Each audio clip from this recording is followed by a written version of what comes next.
പ്രസാദ് കൂടിയുണ്ട്. പ്രസാദ്, ഇപ്പോൾ CPM പത്തനംതിട്ട ജില്ലാ കമ്മിറ്റി അംഗമായി പത്മകുമാർ തുടരുകയാണ്. കോൺക്രീറ്റായ തെളിവുകൾക്കായി കാത്തിരിക്കുകയാണെന്നാണ് പാർട്ടി ആവർത്തിച്ച് പറഞ്ഞുകൊണ്ടിരിക്കുന്നത്. ഇപ്പോൾ ഇതാ SIT കൂടുതൽ തെളിവുകൾ നൽകിയിരിക്കുന്നു. ആ തെളിവ് എന്നുള്ളത് പത്മകുമാർ കോടതിയിൽ വെച്ചിരിക്കുന്ന എല്ലാ വാദങ്ങളെയും ഖണ്ഡിക്കുന്ന തെളിവുകളാണ്. സ്വർണ്ണക്കൊള്ളയിലെ വ്യക്തമായ പങ്കാണ് SIT കോടതിയിൽ രേഖപ്പെടുത്തുന്നത്. ഇപ്പോഴിതാ ജാമ്യാപേക്ഷയും തള്ളിയിരിക്കുന്നു. ദ്വാരപാലക പാളി കേസിൽ പല തവണയായി ജാമ്യാപേക്ഷ കോടതി തള്ളുകയാണ്. ഇത് രാഷ്ട്രീയമായി കൂടി CPM നേരിടേണ്ടി വരുന്ന പ്രധാന വിഷയമായി മാറുകയല്ലേ പ്രസാദ്?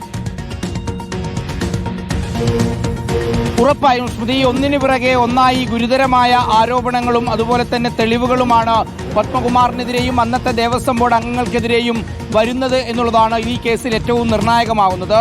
ആ CPIM-ന്റെ പത്തനംതിട്ട ജില്ലാ കമ്മിറ്റി അംഗമായ പത്മകുമാറിനെതിരെ ഇതുവരെയും പാർട്ടി ഒരു നടപടിയും ഇതിലെടുത്തില്ല എന്നുള്ളതും ശ്രദ്ധേയമായ ഒരു കാര്യമാണ്. കുറ്റപത്രം വന്നില്ലല്ലോ എന്നുള്ളതാണ് അതിൽ CPIM നേതാക്കന്മാർ പറയുന്ന മറുപടി. അതിൽ പ്രധാനപ്പെട്ട കാരണമായി അവർ ചൂണ്ടിക്കാണിക്കുന്നത് എന്താണ് ചെയ്തത് എന്ന് ക്ലിയർ ആവട്ടെ, അതിനുശേഷം നടപടിയെടുക്കാം എന്ന രീതിയിലാണ് പാർട്ടി സംസ്ഥാന സെക്രട്ടറി MV ഗോവിന്ദനും പത്തനംതിട്ട ജില്ലാ സെക്രട്ടറി രാജു എബ്രഹാം ഉൾപ്പെടെയുള്ളവർ പറയുന്നത്. ഇതിൻ്റെ ഒരു പ്രധാനപ്പെട്ട പ്രശ്നമുള്ളത് ഒന്നിനു പിറകെ ഒന്നായി പത്മകുമാറിനെതിരെ കൂടുതൽ തെളിവുകൾ വരുന്നു എന്നുള്ളതാണ് സ്മൃതി. കഴിഞ്ഞ ദിവസങ്ങളിൽ പത്മകുമാർ ഒറ്റയ്ക്ക് ചെയ്തു എന്ന രീതിയിലൊക്കെ വരുന്നുണ്ടെങ്കിലും കഴിഞ്ഞ ദിവസം കൊടുത്ത റിപ്പോർട്ടിൽ, പ്രത്യേക അന്വേഷണ സംഘം കൊടുത്ത റിപ്പോർട്ടിൽ കൃത്യമായി പറയുന്നത് അന്നത്തെ ദേവസ്വം ബോർഡിലെ പ്രസിഡന്റ് കൂടാതെ അംഗങ്ങളായ വിജയകുമാറും ശങ്കർദാസും ഉൾപ്പെടെ ചേർന്നുകൊണ്ട് 3 പേരും ചേർന്ന് നടത്തി എന്നുള്ളതാണ്. എന്നിട്ട് കൂടി പ്രത്യേക അന്വേഷണ സംഘം നല്ല രീതിയിൽ മുന്നോട്ട് പോകുന്നു എന്ന് മുഖ്യമന്ത്രി ഇടയ്ക്കിടെ പറയുന്നുണ്ട്. വളരെ നല്ല അന്വേഷണമാണെന്ന് MV ഗോവിന്ദൻ ഇടയ്ക്കിടെ പ്രശംസിക്കുന്നുണ്ട്. പക്ഷേ എന്നിട്ടും പത്തനംതിട്ട ജില്ലാ കമ്മിറ്റി അംഗമായ പത്മകുമാർ ഇതേ കേസിൽ, ഈ സ്വർണം മോഷ്ടിച്ച കേസിൽ റിമാൻഡിൽ കഴിയാൻ തുടങ്ങിയിട്ട് നാളുകളേറെയായി.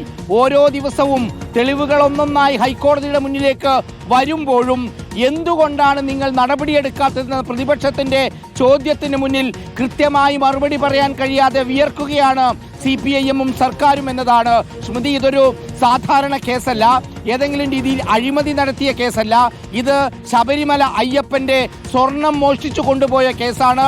അതിൽ ദേവസ്വം ബോർഡിന്റെ പ്രസിഡന്റ് ആയിരുന്നു 2017 നവംബർ മുതൽ 2019 നവംബർ വരെയുള്ള ശബരിമല സ്വർണ്ണക്കൊള്ള UDF-ഉം BJP-യും ഈ തെരഞ്ഞെടുപ്പിൽ മുഖ്യ ആയുധമാക്കുന്നതിനിടയിലാണ് പത്മകുമാറിനെ പൂർണ്ണമായും സംരക്ഷിച്ചുകൊണ്ട് പാർട്ടി തുടരുന്നത്.